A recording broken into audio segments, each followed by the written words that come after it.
Ako si Philip Gonowon. Dati akong OFW from Spain. Since nanggaling ako sa isang probinsya ng Bicol na hindi masyadong kilala, San Vicente Norte, Iriga City.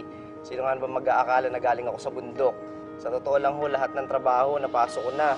Akala ko noon, pag nakarating ako ng Spain, magkakaroon na ng katuparan yung mga pangarap ko. Pero mukhang lalo ho kami nahirapan kasi ibang bansa ho yun. Wala akong pinagkaiba yun sa pinanggalingan ko. Wala pa rin hong nagbabago sa buhay namin.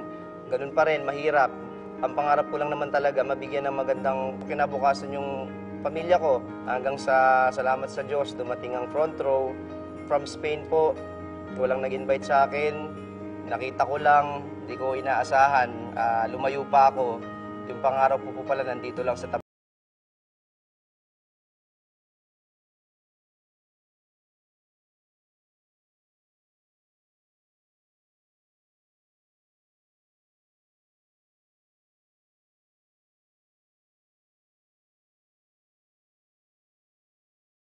Nakala ko kung ano nangyayari. Yung pala wala lang siyang pera. Sobrang saya dahil yung buhay namin mas magaan na. Yung pangarap ko unti-unti ko nakukuha. Basta huwag kang mawawala ng tiwala sa Diyos, tiwala sa sarili mo.